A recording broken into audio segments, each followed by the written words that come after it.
বারোচুদা ছেলে, কটা বাজে রে? কোথায় ছিলিস এত রাত পর্যন্ত? কোথায় আর যাবো, ক্লাবেই বসেছিলাম। ক্লাবে বসেছিলিস মানে? সরে বাচ্চা, তোর কি আর কোনো কাজ বাজ নাই? লোকের ঘরের ছেলে পেলেরা দিন রাত কাজ বাজ করে দিনের শেষে বাপের হাতে টাকা তুলে দেয়, আর তুই সেই সকালবেলায় বেরিয়ে রাত পর্যন্ত ক্লাবে গিয়ে বসেছিলিস? লোকের ঘরে ছেলেপেলেরা দিনের শেষে বাপের হাতে টাকা তুলে দেয়? লেওনা তোদের বাপু না ছেলেপেলেদের হাতে টাকা দিয়ে তাদেরকে একটা কাজে ঢুকিয়ে দেয়, তাই তারা দিনের শেষে বাপের হাতে টাকা দেয়। তুমি আজ পর্যন্ত আমার হাতে ক টাকা তুলে দিয়েছো কাজ করার জন্য, যে দিনের শেষে তোমাকে আমি টাকা তুলে দেবো? কি বললি তুই? আরেকবার বল। হ্যাঁ ঠিকই তো বলেছি, কাজ করার জন্য তুমি আজ পর্যন্ত আমার হাতে ক টাকা তুলে দিয়েছো? পাড়া কিছু টাকা দিয়ে যারা ব্যবসা খুলবো সেই টাকাটাও নেই, এইভাবে কি বাল হবে নাকি? টাকা দিয়ে ব্যবসা করবে? বড় বাল এলো রে। বারোচুদার ছেলে, তোকে যে আমি ব্যবসার জন্য টাকা দেবো, তা টাকা নিয়ে তো মালকে উড়িয়ে দিবি। তা কোন ভরসায় তোকে আমি টাকা দেবো শুনি? মাল খেতে যাবো কেন? হ্যাঁ, তুমি একবার টাকা দিয়ে দেখো না আমি কি করি। দম থাকলে 50,000 টাকা দাও, আমি একটা ব্যবসা করবো, দেখি কেমন পারো। আচ্ছা যা, আমি যে ভাবি হোক কালকের মধ্যে থেকে 50,000 টাকা জোগাড় করে দেবো। তারপর আমিও দেখবো দিনের শেষে তুই কি বাল করে আমার হাতে টাকা তুলে দিস। কি বলছি কি? তুমি আমাকে 50,000 টাকা দেবে? হ্যাঁ গো, তুমি এসব কি বলছো? তোমার মাথা ঠিক আছে তো? 50,000 টাকা তুমি অত থেকে কোথা থেকে পাবে? অত তোমার জানা লাগবে না, একবার যখন বলেছি দেবো তখন ঠিক জোগাড় করে দেবো। তারপর আমিও দেখবো কাজ করে আমার হাতে ক টাকা তুলে দেয়। তার টাকাটা যে কালকে আমি দেবো, টাকাটা পেয়ে কি ব্যবসা করবি কিছু ভেবেছিস? হ্যাঁ, উনি তুমি ভেবো না, ওইসব আমার ভাবা আছে। আমি তো অনেকদিন আগের থেকে ভেবে রেখেছি, হাতে কিছু টাকা আসলে আইসক্রিমের ব্যবসা করবো। কি এই শীতকালে আইসক্রিম? ও বাড়া, আমার বোঝা হয়ে গেছে তোর ব্যবসার গাল মারা ছাড়া। গান মারা যাবে কেন? একবার টাকাটা হাতে দিয়ে দেখো না আমি কি করি। ওদার বাল ব্যবসা করে পুরো সেটা চিনে ফেলবো।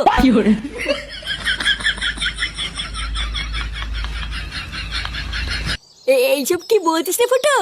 তোর বাবা তোকে ব্যবসা করার জন্য 50,000 টাকা দিয়েছে? আরে হ্যাঁ রে মারা হ্যাঁ, তা নাই তোর কি বলছি। আর শুধু তাই না, আমি ব্যবসা করার জন্য নতুন একটা দোকান ভাড়া নিয়েছি। লেওরা, আমি আমার বাপের কাছে চাইলে 5 টাকাও পাই না, আর ফুটোর বাবা ওকে ব্যবসা করার জন্য এত টাকা দিয়ে দিল। এই সবই কপাল রে ফটকে, সবই কপাল। আমরা কি কখনো ভেবেছিলাম যে আমাদের ফুটো একদিন এত বড় একটা ব্যবসা করবে? বলছি ভাই ফুটো, তোর দোকানে আমাকে একটা কাজ নিবি ভাই? তুই তো খুব ভালো করে জানিস আমার ফ্যামিলির কি অবস্থা, আমার একটা কাজের কতটা দরকার। হ্যাঁ হ্যাঁ রে ফুটো, আমারও না একটা কাজের খুবই দরকার, বুঝলি? লেওড়া ল্যাংচের মতন আমাকে একটু কাজ নিস না ভাই, তাহলে আমার খুবই উপকার হবে। ভোদার বালগুলো, তোরা সব ফুটোর সাথে কাজে ঢুকে যাবি আর আমি একা একা বসে বসে বাল ছিড়বো? ফুটো, পল্টু আর ল্যাংচার মতন আমিও কিন্তু তোর সাথে কাজ করবো। আরে লেউড়ে হ্যাঁ রে মোড়া হ্যাঁ, চোদনাগুলো তোরা তো চাপ নিতিস কেন? আমরা সবাই একসাথেই কাজ করবো। নে নে, বেশি মারি সময় নষ্ট না করে তাতেই চল। লেওরা ওইদিকে তো আজকে আবার দোকান উদ্বোধন করতে হবে। কি বলছিস রে ফুটো, আজকেই তোর দোকান উদ্বোধন হবে? হ্যাঁ রে লেওরা, তা নাই তোর কি বলছি, তাড়াতাড়ি চল।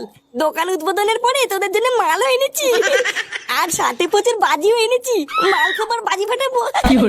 আরে চোদন ফুটো, এ তো শুনে মনে হচ্ছে বিশাল আয়োজন। হ্যাঁ রে মানে হ্যাঁ, চল চল চল।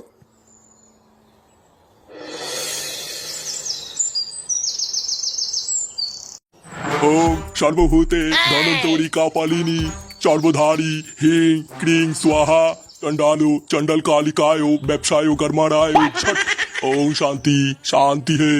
নাও ফুটো বাবা, তোমার দোকানের পুজো সম্পূর্ণ হয়েছে। আমার আশীর্বাদ রইলো, তোমার ব্যবসায় আর কোনো বাধাই আসবে না। মন প্রাণ দিয়ে ব্যবসাটা করবে আর অনেক বড় হবে, ঠিক আছে? বলছি গুরুদেব, আমার ব্যবসাটা অনেক বড় হবে তো? হ্যাঁ আরে হ্যাঁ গো ফুটু বাবা, আমি তো বললাম তোমার ব্যবসা পুরো ফুলে ফেপে উঠবে। এই নারকেলটাকে দোকানের এক কোনায় রেখে দেবে আর রোজ ধূপ ধুনা দেবে, ঠিক আছে? আর তাহলেই দেখবে তোমার দোকানে পুরো খরিদ্দারের লাইন পড়ে যাবে। বাবা, পুজো তো হয়ে গেছে, তাহলে এবার আমি বাজি ফাটাবো। আরে হ্যাঁ রে মানে হ্যাঁ, যা যা যা, বাজি ফাটিয়ে পুরো গার মেরে দেখি।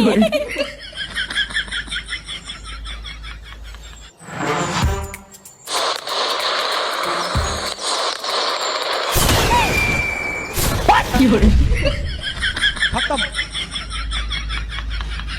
Bye bye, tata, goodbye, गया।